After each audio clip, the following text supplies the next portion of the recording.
Hello everybody, it's TannerFishies here, back again with a new Ninjago video here on the channel. In today's video, we are going to be taking a look at Ninjago Core set number 71766, Lloyd's Legendary Dragon. This is a new green dragon, supposedly for Lloyd, and it retails for $69.99 in the United States or $70 USD. The set includes 747 pieces and is recommended for ages 8+. This thing is a very massive green dragon, and the set mainly consists of the green dragon, hardly including any side builds, except for a very small villain build that hardly counts towards any of the value that's actually put into this set. You are primarily paying for the dragon, and what a dragon it is. This dragon is a very, very good dragon, one of Ninjago's best. I will just say right off the bat, I really enjoy this dragon. I love its colors, I love its build, and I want to take a closer look at the dragon here in a minute to break down exactly how I feel about this thing. As you can tell, I feel pretty strongly about its positive attributes. I think this dragon is fantastic, and is one of Ninjago's better dragons to date, and I will stand by that claim. The set also includes 4 minifigures, 2 ninja, including Lloyd and Nia, as well as a couple of snakes to operate the little villain side build, which isn't much of anything. Again, we'll take a look at that momentarily. This was probably my most anticipated Ninjago core set. I was very much looking forward to getting my hands on this dragon. I am very happy to report that my expectations are met.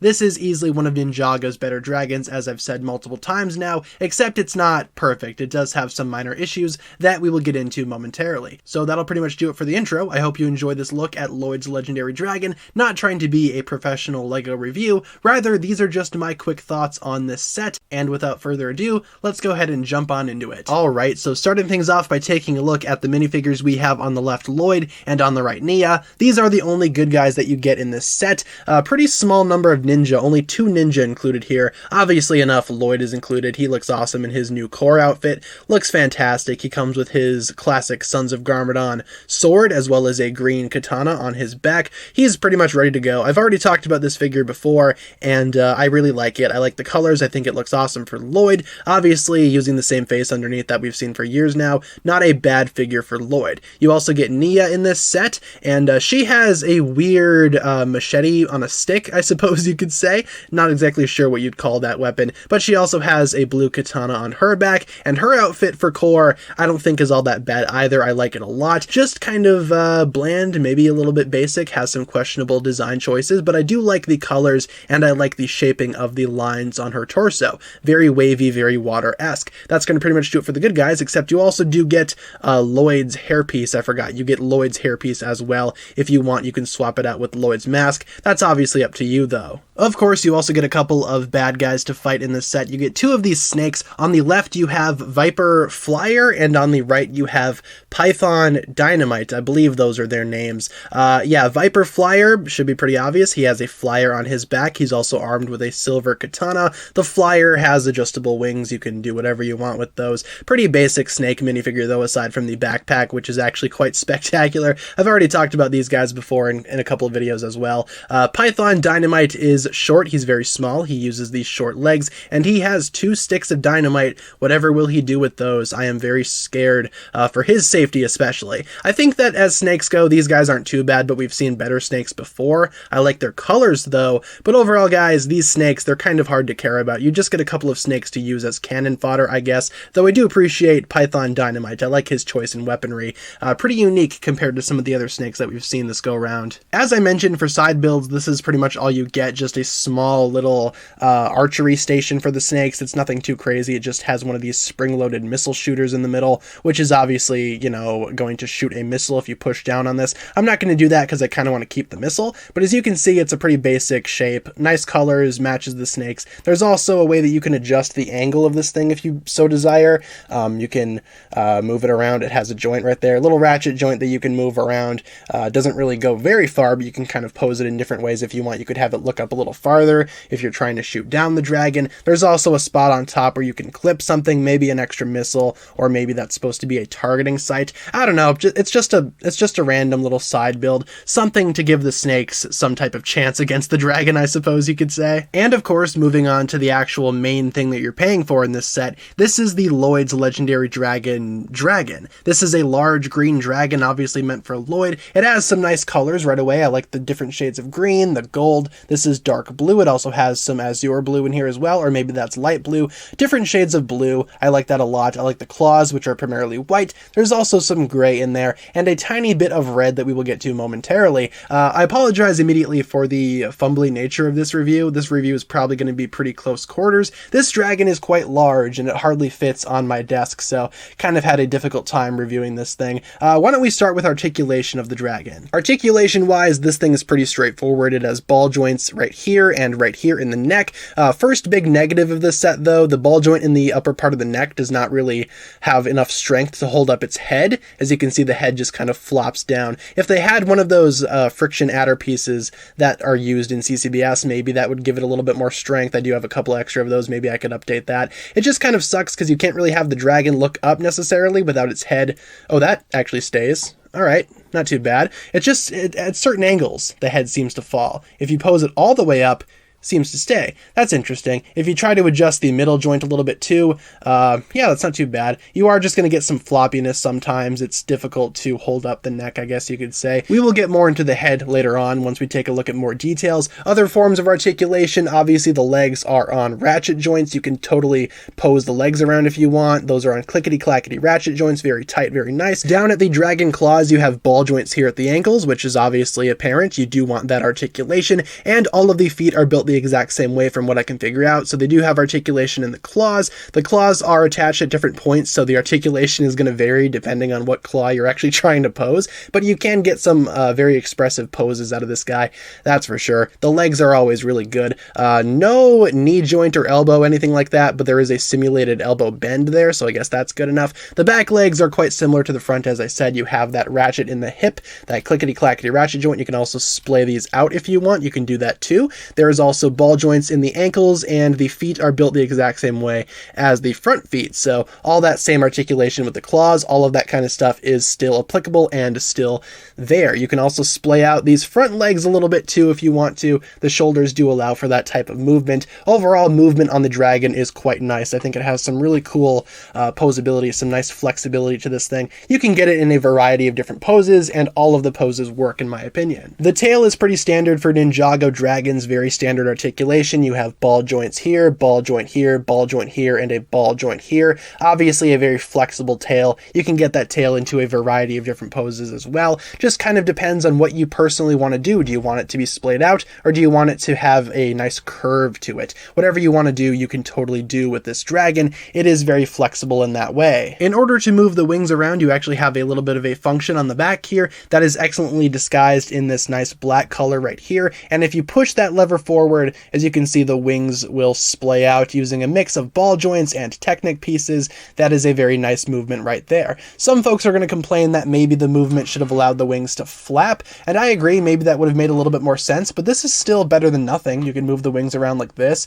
That's not too bad. That's not a bad look. It's just not a flapping pose. It's more like they spread out. It's like an intimidation thing, I guess you could say. The wings are also quite nice. Let's take a look at those really quick. I like the wings. I think the wings are awesome. They use this nice cloth piece. It's obviously the same on the other side too, just inverted. And the underside of the wing, if we can take a wing off really quick, just so you can see what's going on down there, you can see that it's made up of the obvious Technic axles, all that kind of stuff, pins, and of course Technic parts to make the wing shape, and the cloth just goes over it. This is a nice cloth. It's not too bad. The wings don't really have any articulation. They can't really fold in like we saw for the Fire Dragon from Legacy of last year, but still the wings are pretty solid. Some folks would wish that they would flap, but honestly I think this is good enough. This dragon has an excellent head sculpt. It's very expressive. I like it a lot. As you can see, we've already covered the articulation, but you can get a nice variety of poses out of this thing. The mouth can also open, which is cool. And as you can see, they have a little tongue built in there. How nice. It's a nice little tongue. You can adjust that if you so desire. I'm not really going to mess with the dragon's tongue though. I like that printing on the head. The head looks awesome. Similar in nature to the jungle dragon of the island wave, but obviously quite different. It has a nice horn up front. I like the ears as well, using these nice gold pieces. The ears can be adjusted any which way you want. I really like that head sculpt. Again, very expressive. You can get some good expressions out of this dragon. If you want him to be more angry, you can do that. Obviously the head can't really stay up all that well, which is kind of unfortunate. You usually got to bend the neck down like that and then bend the head like that to get some decent neck poses out of this guy. But overall, he's not too terrible. I like the face a lot. He also uses some stickers on the top of there. Lots of stickers used in this set. Kind of annoying sometimes to put the stickers on. You got a sticker here, stickers on the legs, you have some stickers on the back too. But overall, I mean, the stickers, they add detail, they add necessary detail that I think is important for the dragon, so they're not too terrible.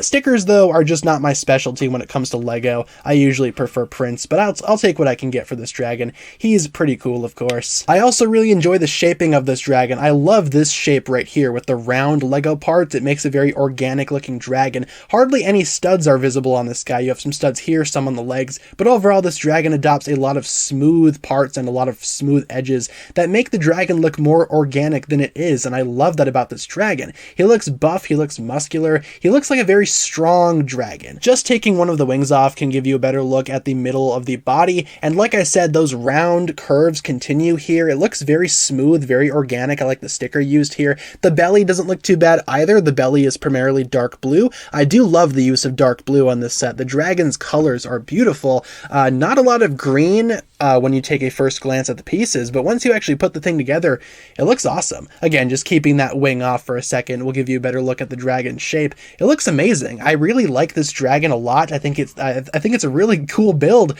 Can't really say much negative things about it, aside from maybe, again, the head joint here not being strong enough. Also, the legs kind of look a little dainty from the back, but that's okay. I do like these clips on the back too, kind of look like spikes. Overall, this dragon has a very interesting shape to it, and I like that shaping a lot. I guess you can call this a cockpit. It's more like the place where Lloyd sits, kind of like a saddle, I guess you could say. The saddle is interesting. It sort of attaches on its own. You can also separate the thing if you really want to, and that's basically what it leaves over.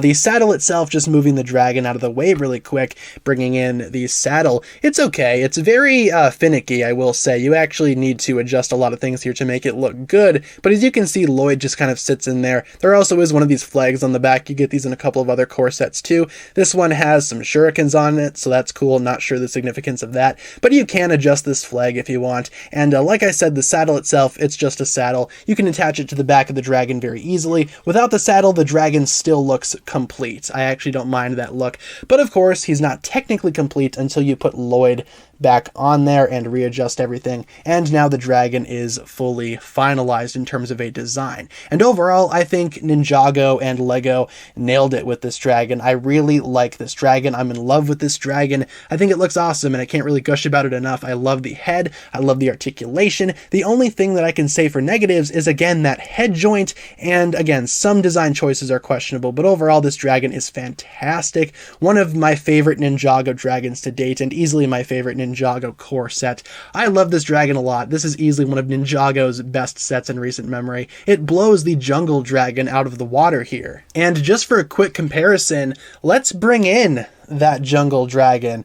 These two look really good together, I will say. It's really nice seeing these guys together, but I don't know, I like the legendary dragon a little bit more. It just has more of a presence, I think. The jungle dragon is very excellent, though, in terms of colors and style, but the legendary dragon I just think is so much grander. Here's a quick look at the extra pieces that you get along with the brick separator, which of course is included in larger sets. You get a teal one in this set. Here we have a look at the instruction manual, pretty sizable manual for a pretty sizable dragon, and unfortunately I do not have the spent sticker sheet as I accidentally threw it away. Rest assured though, this set does include a lot of stickers. So to summarize my thoughts on Lloyd's legendary dragon, I think it's a very good dragon. One of Ninjago's better dragons for sure, just with some minor issues with the wings, maybe some of the posability. Some of the joints are a little too loose for comfort, but overall I am very impressed with this dragon. I think this is the culmination of every Ninjago dragon that we've seen thus far. All the unique building techniques for dragons have come together to create this masterpiece of a dragon that I think is totally worth getting if you are a fan of Lego dragons. And it was definitely worth the price point of $70 USD. Totally worth it. I loved building it and I love having it displayed on my shelf.